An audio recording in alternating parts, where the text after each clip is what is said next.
सतोगुणी व्यक्ति देवताओं को पूजते हैं, रजोगुणी यक्षों व राक्षसों की पूजा करते हैं और तमोगुणी व्यक्ति भूत प्रेतों को पूजते हैं। जो लोग दंभ तथा अहंकार से विभूत होकर शास्त्र विरुद्ध कठोर तपस्या और व्रत करते हैं, जो काम तथा आसक्ति द्वारा प्रेरित होते हैं, जो मूर्ख हैं तथा जो शरीर के भौतिक तत्वों को तथा शरीर के भीतर स्थित परमात्मा को कष्ट पहुंचाते हैं, वे असुर कहे जाते हैं। यहाँ तक कि प्रत्येक व्यक्ति जो भोजन पसंद करता है, वह भी प्रकृति के 3 प्रकार का होता है। यही बात यज्ञ, तपस्या तथा दान के लिए भी सत्य है। अब उनके भेदों के विषय में सुनो। जो भोजन सात्विक व्यक्तियों को प्रिय होता है, वह आयु बढ़ाने वाला, जीवन को शुद्ध करने वाला तथा बल, स्वास्थ्य, सुख तथा तृप्ति प्रदान करने वाला होता है। अत्यधिक तिक्त, खट्टे, नमकीन, गरम, चटपटे, शुष्क तथा जलन उत्पन्न करने वाले भोजन रजोगुणी व्यक्तियों को प्रिय होते हैं। ऐसे भोजन दुख, शोक तथा रोग उत्पन्न करने वाले हैं। खाने से 3 घंटे पूर्व पकाया गया, स्वादहीन, वियोजित एवं सड़ा, झूठा तथा अस्पृश वस्तुओं से युक्त भोजन उन लोगों को प्रिय होता है जो यज्ञों में वही यज्ञ सात्विक होता है जो शास्त्र के निर्देश अनुसार कर्तव्य समझकर उन लोगों के द्वारा किया जाता है जो फल की इच्छा नहीं करते। लेकिन हे भरतश्रेष्ठ, जो यज्ञ किसी भौतिक लाभ के लिए या गर्ववश किया जाता है, उसे तुम राजसी जानो। जो यज्ञ शास्त्र के निर्देशों की अवहेलना करके, प्रसाद वितरण किए बिना, वैदिक मंत्रों का उच्चारण किए बिना, पुरोहितों को दक्षिणा दिए बिना तथा श्रद्धा के बिना संपन्न किया जाता है, वह तामसी माना जाता है। परमेश्वर, ब्राह्मणों, गुरु, माता पिता जैसे गुरुजनों की पूजा करना तथा पवित्रता, सरलता, ब्रह्मचर्य और अहिंसा ही शारीरिक तपस्या है। सच्चे, हितकर तथा अन्यों को शुद्ध न करने वाले वाक्य बोलना और वैदिक साहित्य का नियमित पारायण करना, यही वाणी की तपस्या है। तथा संतोष, सरलता, गंभीरता, आत्मसंयम एवं जीवन की शुद्धि, ये मन की तपस्याएं हैं। भौतिक लाभ की इच्छा न करने वाले तथा केवल परमेश्वर में प्रवृत्त मनुष्य द्वारा दिव्य श्रद्धा से संपन्न यह 3 प्रकार की तपस्या सात्विक तपस्या कहलाती है। जो तपस्या दंभ पूर्वक तथा सम्मान, सत्कार एवं पूजा कराने के लिए संपन्न की जाती है, वह राजसी कहलाती है। यह न तो स्थायी होती है, न शाश्वत। मूर्खतावश आत्मपीड़न के लिए या अन्यों को विनष्ट करने या जो तपस्या की जाती है, वह तामसी कहलाती है। जो दान कर्तव्य समझकर किसी प्रत्युपकार की आशा के बिना समुचित काल तथा स्थान में और योग्य व्यक्ति को दिया जाता है, वह सात्विक माना जाता है। किंतु जो दान प्रत्युपकार की भावना से या कर्म फल की इच्छा से या अनिच्छा पूर्वक किया जाता है, वह रजोगुणी कहलाता है। तथा जो दान किसी अपवित्र स्थान में, अनुचित समय में, किसी अयोग्य व्यक्ति को या बिना समुचित ध्यान तथा आदर से दिया जाता है, वह तामसी कहलाता है। सृष्टि के आदि काल से ओम तत्सत ये 3 शब्द पर ब्रह्म को सूचित करने के लिए प्रयुक्त किए जाते रहे हैं। ये तीनों सांकेतिक अभिव्यक्तियां वैदिक मंत्रों का उच्चारण करते समय तथा ब्रह्म को संतुष्ट करने के लिए यज्ञों के समय प्रयुक्त होती थीं।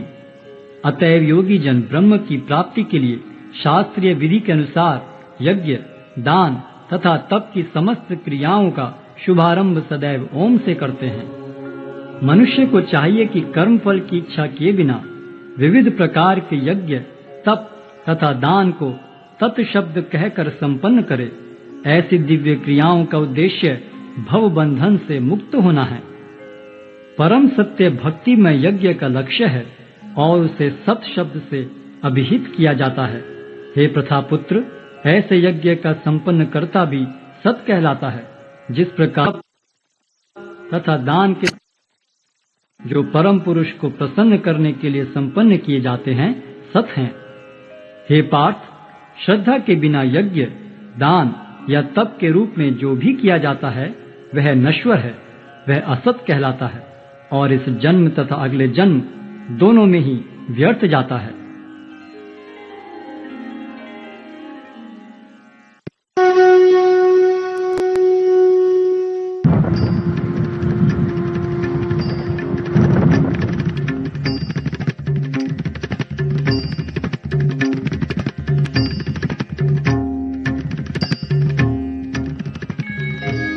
अध्याय 18 उपसंहार न्यास की सिद्धि।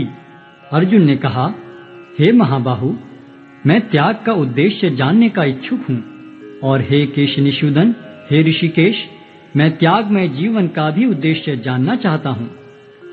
भगवान ने कहा, भौतिक इच्छा पर आधारित कर्मों के परित्याग को विद्वान लोग संन्यास कहते हैं, और समस्त कर्मों के फल त्याग को बुद्धिमान लोग त्याग कहते हैं।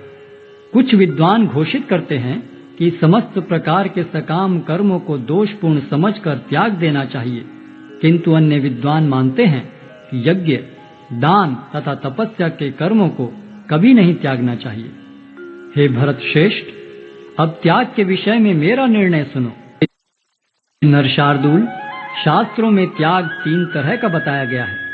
यज्ञ, दान तथा तपस्या के कर्मों का कभी परित्याग नहीं करना चाहिए, उन्हें अवश्य संपन्न करना चाहिए। निस्संदेह यज्ञ, दान तथा तपस्या महात्माओं को भी शुद्ध बनाते हैं। इन सारे कार्यों को किसी प्रकार की आसक्ति या फल की आशा के बिना संपन्न करना चाहिए। हे प्रथापुत्र, इन्हें कर्तव्य मानकर संपन्न किया जाना चाहिए, यही मेरा अंतिम मत है। निर्दिष्ट कर्तव्यों को कभी नहीं त्यागना चाहिए। यदि कोई मोहवश अपने नियत कर्मों का परित्याग कर देता है तो ऐसे त्याग को तामसी कहा जाता है। जो व्यक्ति नियत कर्मों को कष्टप्रद समझकर या शारीरिक से त्याग देता है, उसके लिए कहा जाता है कि उसने यह त्याग रजोगुण में किया है। ऐसा करने से कभी त्याग का उच्च फल प्राप्त नहीं होता।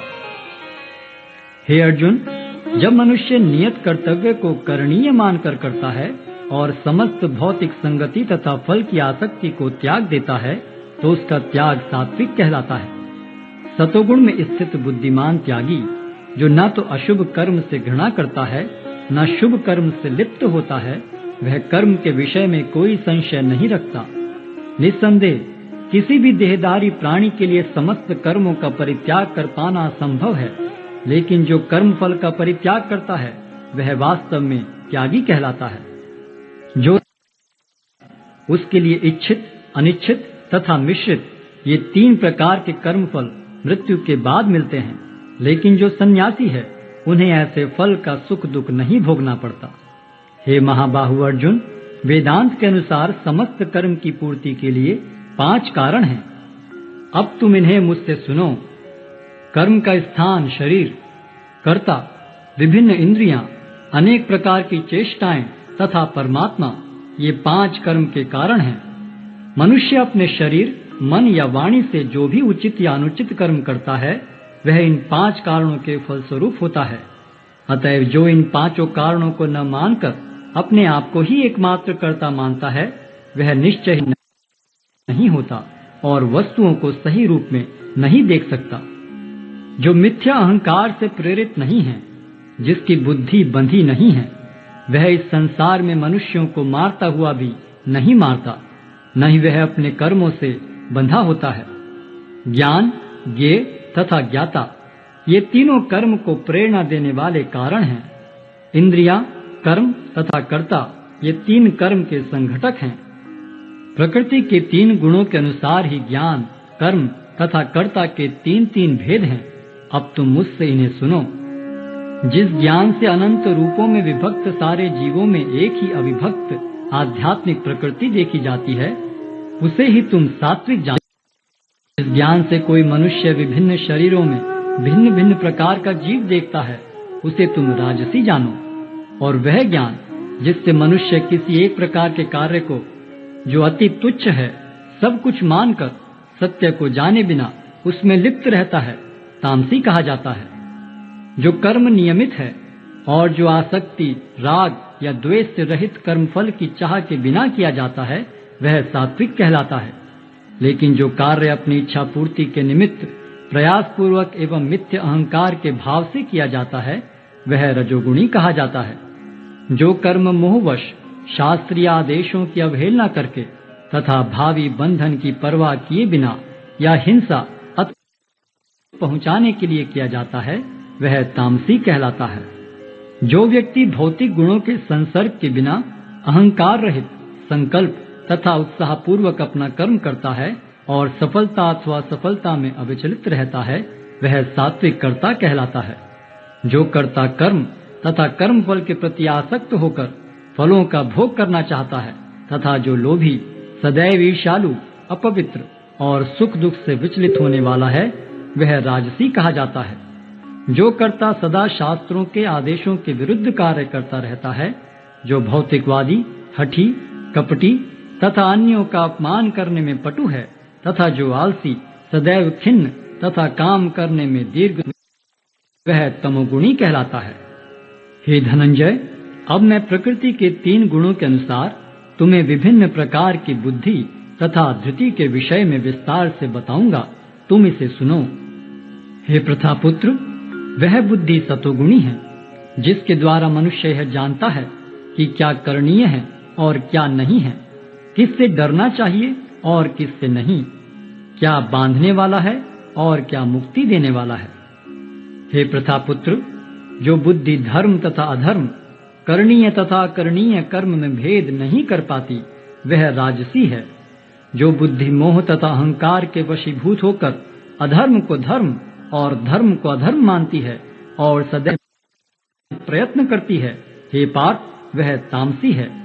हे प्रथापुत्र, जो अटूट है, जिसे योगाभ्यास द्वारा अचल रहकर धारण किया जाता है और जो इस प्रकार मन, प्राण तथा इंद्रियों के कार्यकलापों को वश में रखती है, वह धृति सात्विक है।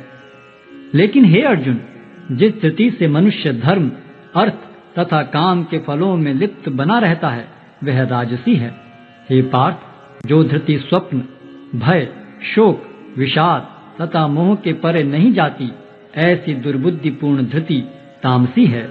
हे भरत श्रेष्ठ, अब मुझसे 3 प्रकार के सुखों के विषय में सुनो, जिनके द्वारा बद्ध जीव भोग करता है और जिसके द्वारा कभी कभी दुख आता है। जो प्रारंभ में विष जैसा लगता है लेकिन अंत में अमृत के समान है और जो मनुष्य में आत्म साक्षात्कार जगाता है, वह सात्विक सुख कहलाता है।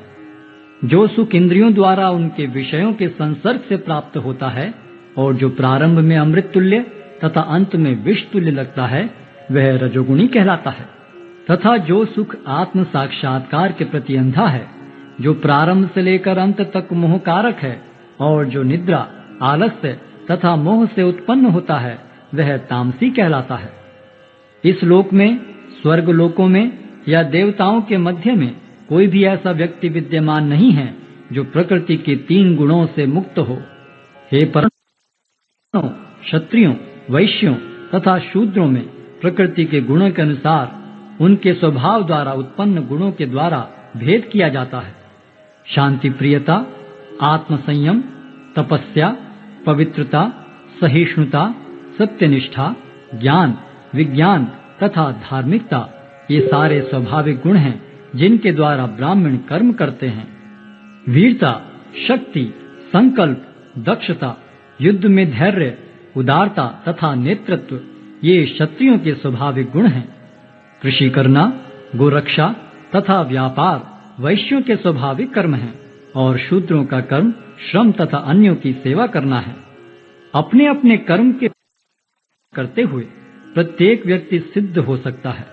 अब तुम मुझसे सुनो कि यह किस प्रकार किया जा सकता है। जो सभी प्राणियों का उद्गम है और सर्वव्यापी है, उस भगवान की उपासना करके मनुष्य अपना कर्म करते हुए पूर्णता प्राप्त कर सकता है। अपने वृत्तिपरक कार्य को करना, चाहे वह कितना ही त्रुटिपूर्ण ढंग से क्यों न किया जाए, अन्य किसी के कार्य को स्वीकार करने और अच्छी प्रकार करने की अपेक्षा अधिक श्रेष्ठ है। अपने स्वभाव के अनुसार निर्दिष्ट कर्म कभी भी पाप से प्रभावित नहीं होते। प्रत्येक उद्योग किसी न किसी दोष से आवृत्त होता है, जिस प्रकार अग्नि धुएं से आवृत्त रहती है। अतएव हे कुंती पुत्र, मनुष्य को चाहिए कि स्वभाव से उत्पन्न भले न हो, कभी त्यागे नहीं। जो आत्म संयमी तथा अनासक्त है एवं जो समस्त भौतिक भोगों की परवाह नहीं करता, वह संन्यास के अभ्यास द्वारा कर्म फल से मुक्ति की सर्वोच्च सिद्ध अवस्था प्राप्त